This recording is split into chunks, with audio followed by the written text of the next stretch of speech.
Je m'appelle Fally Diété Kaba, écrivain, éditeur,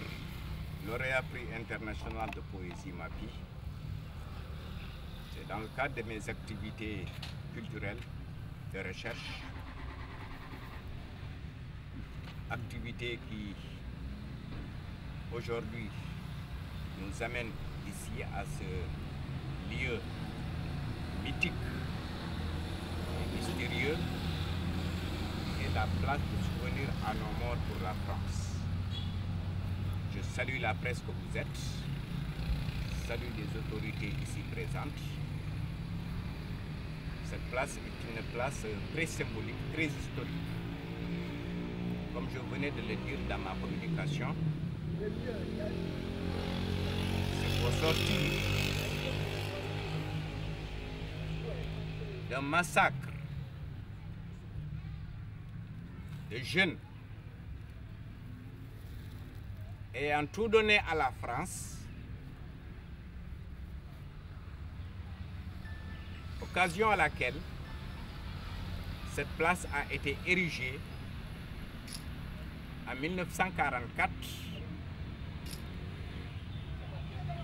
pour immortaliser les âmes qui ont libéré la France. D'événement en événement, nous saluons les populations de la région de Sédhiou,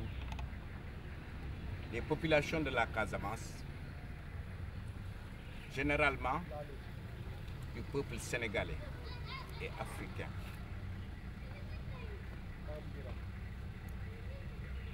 Était-ce nos guerres ou leur guerre? Cette question me revient très souvent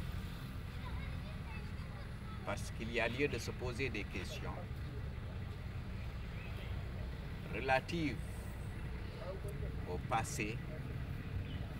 dans les analyses du présent et en perspective future.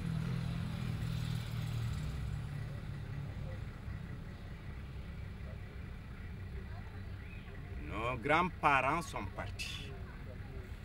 Les monuments sont là. Il revient aux autorités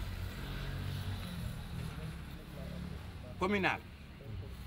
départementales, gouvernementales, étatiques, de prendre conscience et à bras le corps ces monuments pour éventuellement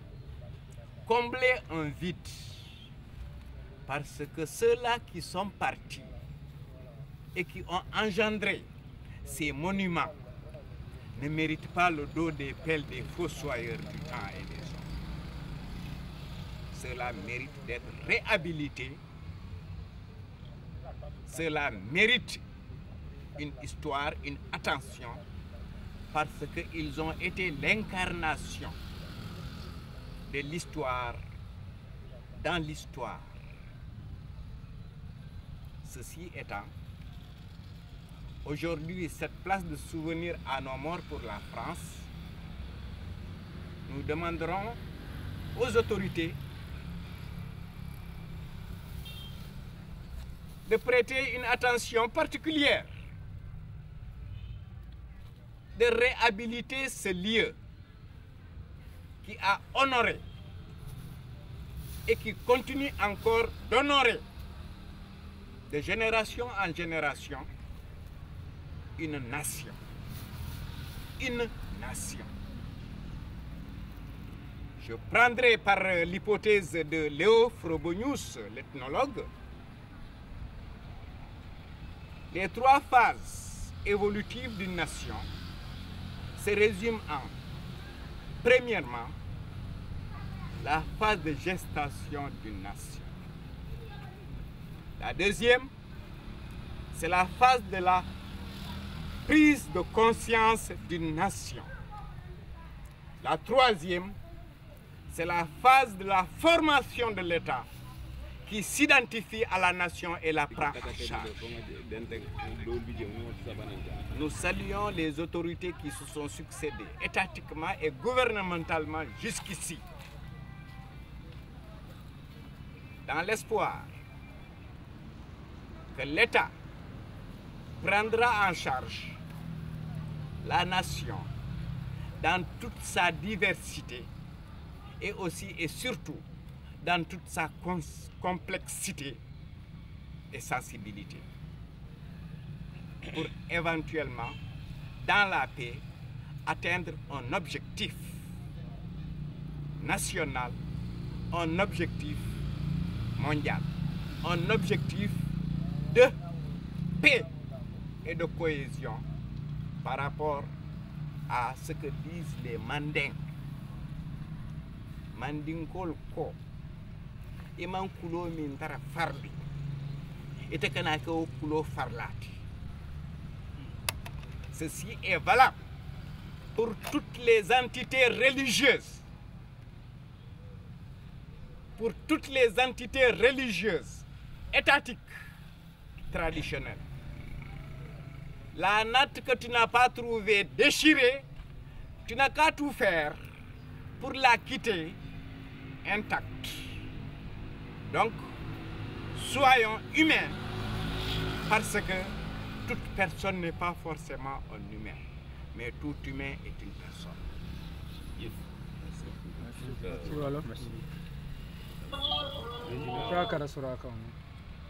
Kakata suraka wala kakada suraka wala ma foko abe koleala parce que mbe Sénégal bare ni a tram be pakaw jan hani ayatara mbe gabu FM la ani media dolu ñaatu nga dua bo kotem nga fo kan fula ñong la wala karan kan saba ñong après be mur la man nekon inshallah ñun do ta RTS sol te man ke kan kele la man ke kan bar bitum ok bëgg naa gum gërëm yàlla ci liggéey bi ma yàlla jox ma nar ko dox ba tey nekk na loo xam ne diisoon na lool waaye ginnaaw yàlla ak ñi ma jàppale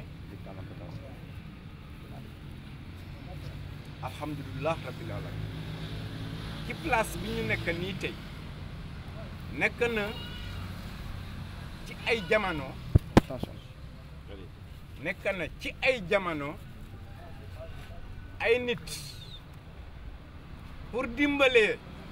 France ci loxo allemand yi joxe nañu seen bopp pour dem xeex ji France xeex googu umpul kenn suñu ñooñu dem yàlla def na ñibbi seewuñu ñëpp a fa des ñëpp a fa dee ci loolu la El Hadj Amadou Mapate Diagne bi nekkoon fii inspecteur de l'enseignement nekk tamit ku njëkk a bind téere ci nasaraan moo nekk tamit njëkk secrétaire municipal de Sédhiou ñaan nguur gi pour mu am benn place bi ñu mun a dimbale ñuy fàttaleku suñu jàmbaar yooyu dem dimbale France booba temps duñu wax visa booba jamono amul argent de poche dem nañu ñibbiseewuñu place boobu biñ ko jox pour fàttaleku démb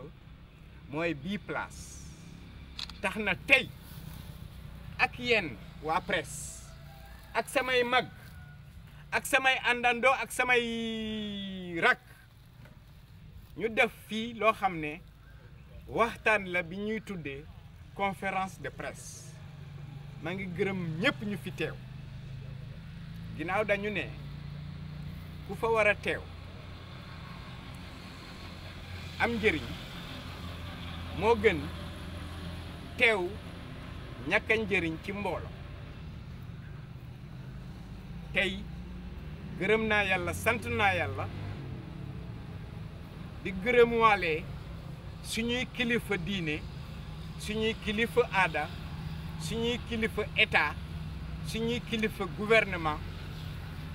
ak ñëpp ñi nga xam ne bëgg nañu ñëw waaye am ay ite waaye li ma mën a wax mooy tey Sédhiou war na weesu fii nga xam ne place la nguur gi war na ci bay xel organisme yi war nañ ci bay xel population bi tamit war na ci bay xel parce que du ñun démb la ak suba démb ak suba pour ñu mun a taxaw fu ñu war a taxaw jëf lu ñu war a jëf pour réew mi naatang loolu laa am ci point de presse bi ci conférence de presse bi seddoo ko ak yéen di gërëmuwaale ñëpp ñu fi taxaw ñëpp ñu fi teew seen tour ak seeni sant réhabilitation bi waxoon ci li jëm pour ëllëg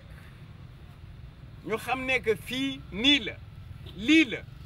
ñu ngi ñaan nguur gi moo dugal ci loxam bu mat sëkk fii jógee ci nii mel neneen ci lu rafet ñaareel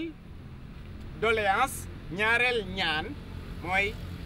nu ñuy féetee 1er décembre Dakar Thiaroye 44 nañu fexe décentraliser maanaam gestu génnee Dakar ñëw Sédhiou dem Buluf dem Bakel dem Tambacounda ñëwaat Sédhiou organiser 1er décembre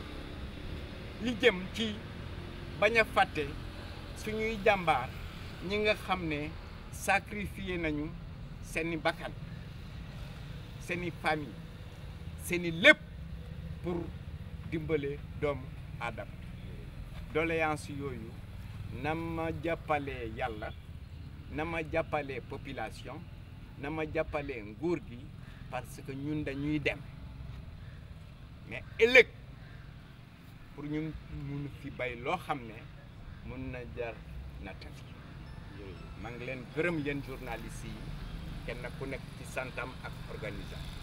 di nuyaale tamit sama